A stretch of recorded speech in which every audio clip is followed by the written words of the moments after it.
రాజనీతి శాస్త్రం అంటే పొలిటికల్ సైన్స్ ప్రకారము ఒక రాజ్యానికి అంటే ఒక స్టేట్కి ఒక దేశానికి ప్రధానమైన 4 లక్షణాలు ఉంటాయి.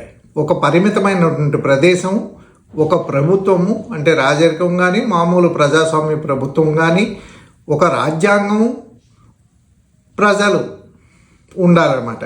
అంతేగాని నో మ్యాన్ ల్యాండ్కు అది ఒక దేశం అని ఎవరు ప్రకటించుకోవడానికి లేదు. అలాగే ఒక రాజు ఉన్నంత రాజ్యాంగం లేకుండాను ఉంటే కాదు, ఒక ప్రభుత్వం లేకుండాను అది అవదనమాట. అందుకు 1947 ఆగస్టు 15న భారతదేశానికి స్వాతంత్రం వచ్చినప్పటికీ కూడా 1950 జనవరి 26 వరకు అంటే రాజ్యాంగం అమల్లోకి వచ్చిన వరకు కూడా అది సంపూర్ణ దేశంగా పరిగణించబడలేదు.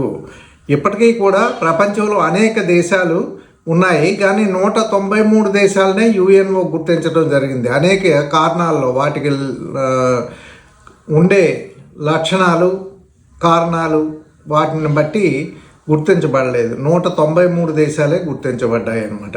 అందుకు భారతదేశం రిపబ్లిక్గా అవతరించడానికి, రాజ్యాంగం అమల్లో రావడానికి 1950 సంవత్సరంలో ఈ జనవరి 26న అది సంపూర్ణమైనటువంటి దేశంగా అంటే ఒక సర్వసత్తాక గణతంత్ర దేశంగా రిపబ్లిక్గా అవతరించింది అని చెప్పుకోవచ్చు అన్నమాట.